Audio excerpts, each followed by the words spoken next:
Hello friends, இன்றைக்கி நம்ம பார்க்க போகிறது ஜாப்பனியன் மீ சீரீஸான ஹெல்மோட் கேமர் சீசன் 1 எபிசோட் 4 தான் இன்னைக்குள்ள வீடியோவில் பார்க்க போகிறோம். இந்த எபிசோட்ல இருந்தே கதை இன்னும் கொஞ்சம் இன்ட்ரெஸ்டிங்காக போகும். ஏன்னா நம்ம ஹீரோவனோட பவர் இதுக்கப்புறம் தான் அதிகமாக யூஸ் பண்ண ஆரம்பிப்பான். அண்ட் நிறைய டீட்டெயிலுங்குமே இருக்கும். அதில் முக்கியமானதை மட்டும் நான் உங்களுக்கு எக்ஸ்பிளைன் பண்ணுறேன். சரி வாங்க நம்ம இன்னைக்குள்ள கதைக்குள்ளே போகலாம். இன்றைக்கி நம்ம பார்க்க போகிறது ஹெல்மோட் கேமர் சீசன் 1 எபிசோட் 4. இப்போ அந்த ஆபகரான் வந்துட்டு நம்ம ஹீரோவை அட்டாக் பண்ண ட்ரை பண்ணிட்டு இருக்கு.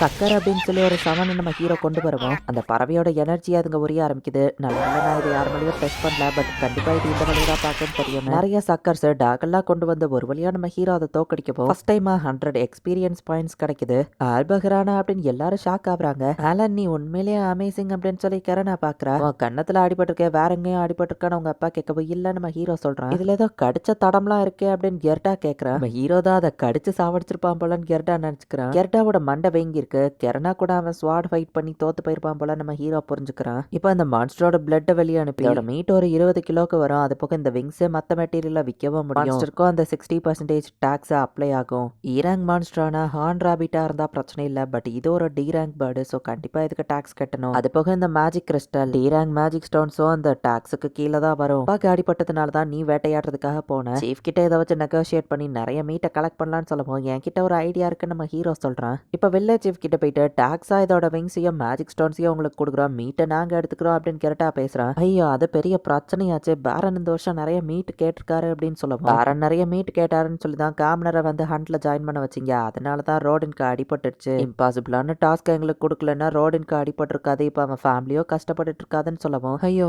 பசியில எனக்கு மயக்கமா வருது அப்படின்னு நம்ம ஹீரோவா ஆக்டிங்க போடுறான். சின்ன பையன் இப்ப பொறுப்படுத்து வேலை பார்க்க வேண்டியது இருக்கு. யார் மேல இதை நான் குறை சொல்லுவேன் அப்படின்னு கெட்டாவோ சீனை போடுவோம். சரி மீட்டை நீங்க எடுத்துக்கோங்கன்னு வில்லேஜ் சீஃப் சொல்றான். ஃபியூச்சர்லயும் விங்ஸையும் மேஜிக் ஸ்டோனையும் மட்டும் உங்களுக்கு கொடுத்துட்டு மீட்டுனா எடுத்துக்கலாம்ல நம்ம ஹீரோ கேட்கறான். ஆல்பஹரான் எல்லாம் அவ்வளோ ஈஸியில உன்னால பிடிக்க முடியாது. இதுவே ஏதோ லக்கில் நடந்திருக்கு. நெக்ஸ்ட் டைம் அப்படி நடக்காது அப்படின்னு கெட்டா சொல்லுவோம். அதுவும் உண்மைதான். சரி நெக்ஸ்ட் டைம் அப்படி கிடைச்சா மீட்டை நீ எடுத்துக்கோ அப்படின்னு சொல்லி வில்லேஜ் சீஃப் சொல்லியிருப்பான். திரும்பவும் ஃப்ராகை வச்சு அட்ராக்ட் பண்ணி அந்த ஆல்பஹரான் நம்ம ஹீரோ பிடிக்கிறான். இந்த தடவை 2 அணா வந்திருக்கு. சக்கர்ஸை யூஸ் பண்ணி எனர்ஜியை சக் பண்ணி அதுங்களை வீக் ஆக்கிட்டு டாக்ஸை வச்சு நம்ம ஹீரோ அட்டாக் பண்றான். ஒண்ணு மட்டும் மயங்காம இருக்கவோ அது மண்டலே அடிச்சு மயங்க வைக்கிறான். ஆக்சுவலி நம்ம ஹீரோ ஒரு வாரமா இதை பண்ணிட்டு இருக்கான். இதுக்கு முன்னாடியும் நிறைய மான்ஸ்டர் தோக்கடிச்சிருக்கான். இப்ப 200 எக்ஸ்பீரியன்ஸ் பாயிண்ட்ஸ் கிடைச்சு 1000 ரீச் பண்ணிட்டீங்க. லெவல் 2க்கு நீங்க அப்கிரேட் ஆயிட்டீங்க அப்படின்னு சொல்லி வருது. ஸோ இப்போ நம்ம ஹீரோவோட ஸ்டாட்ஸுமே கொஞ்சம் அதிகமாகுது. ஏங்கப்பா என்னோட ஸ்டாட்ஸ் நிறையவே இன்க்ரீஸ் ஆயிருக்கு அப்படின்னு நம்ம ஹீரோ பாக்குறான். என்னோட ரீஎன்கார்னியேஷனுக்கு அப்புறம் ஃபர்ஸ்ட் டைமா இப்பதான் லெவல் அப் ஆயிருக்கேன் அப்படின்னு நம்ம ஹீரோ ரொம்ப ஹாப்பியா இருக்கான். என்னது இந்த தடவை 2 கொண்டு வந்திருக்கியா அப்படின்னு சொல்லி அவங்க அப்பா ஷாக்கிங்கா பாக்குறாரு. ஹீரோவோட அப்பா எதையும் நோட்டீஸ் பண்றாரு, பட் நம்ம ஹீரோ கிட்ட கேட்கல.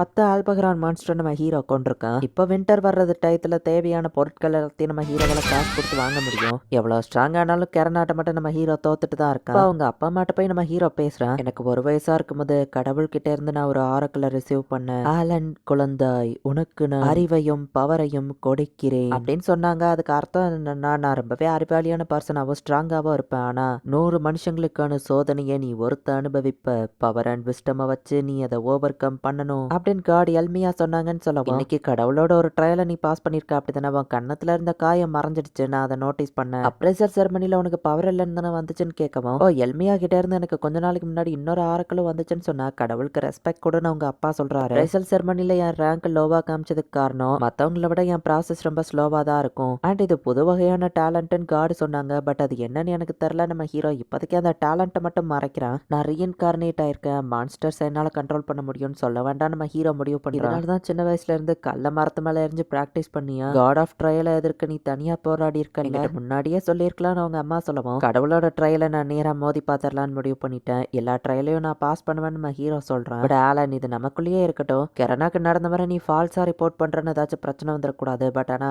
கெர்டா கிட்ட மட்டும் நான் இதை சொல்லிக்கிறேன். அவன் பொண்ணு ஸ்வாட் லாடுன்னு ஓவரா பண்ணுவான். இப்ப நானும் என் பையன் கெத்துதான் சொல்லிக்கலாம் அப்படின்னு சொல்லி அவங்க அப்பா சொல்றாரு.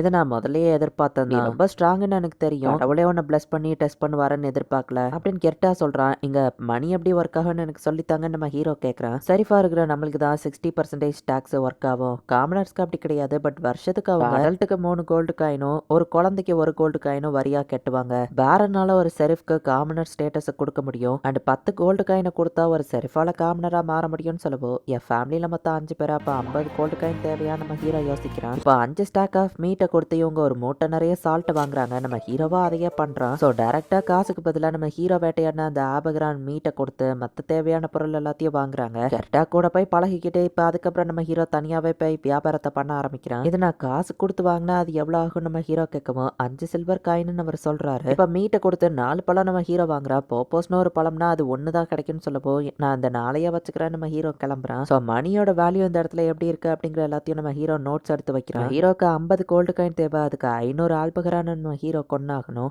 எம்பி ரெக்கவரி மெடிசன் எதுவும் இருக்கான்னு கேட்டா அதெல்லாம் இந்த இடத்துல விற்க மாட்டோம்னு சொல்றாங்க. சரி ஹீலிங் ஹெர்பர் இருக்கா அப்படின்னு கேட்டா அதாவது பின்னாடி இருக்கு பாருன்னு கடைக்கார் சொல்ல நோட்ஸ்ல நான் மைண்ட்ல நினைச்சா அதை டிரா பண்ண முடியுமான்னு பார்த்தா நம்ம ஹீரோவால டிராயிங் பண்ண முடியுது. மியோல்ஸ் ஃபிளவர் அதை நம்ம ஹீரோ கேட்கறான். அதை பத்தி பேசாத பாஸ்ட் மந்த் 5 கோல்டு காயினுக்கு விற்க வேண்டியதா வெறும் 3 கோல்டு காயினுக்கு வித்தா எனக்கு நஷ்டம் தான் கிடைச்சது. அந்த கெரட்டர் ரொம்ப கெஞ்சி கேட்டதுனால தான் நான் அதை 3 கோல்டு காயின் கொடுத்தேன். எனக்கு அது எவ்வளவு லாஸ் தெரியுமா அப்படின்னு அவர் சொல்றாரு. கொஞ்சம் வெயிட் பண்ணுங்க அப்படின்னு சொல்லி நம்ம ஹீரோ அந்த மீட் எடுத்துட்டு வந்து அவர்கிட்ட கொடுக்குறான். என்ன வேணும்னு அவர் கேட்டா இல்ல இது உங்களுக்கு ஃப்ரீயா வச்சுக்கோங்க. நீங்க கொடுத்த அந்த மியோல்ஸ் ஃபிளவர் தான் எங்க அப்பா உயிரை காப்பாத்துச்சு. ரொம்ப தேங்க்ஸ் அப்படின்னு நம்ம ஹீரோ சொல்லிட்டு கிளம்புறாங்க. அங்க ஒரு வெப்பன் ஷாப் இருக்கு. பார்த்தா அது அந்த ஆக்சியோசர் டார்காவோட கடை தான். டார்காவோட அப்பா ஒரு பிளாக் ஸ்மித் போல.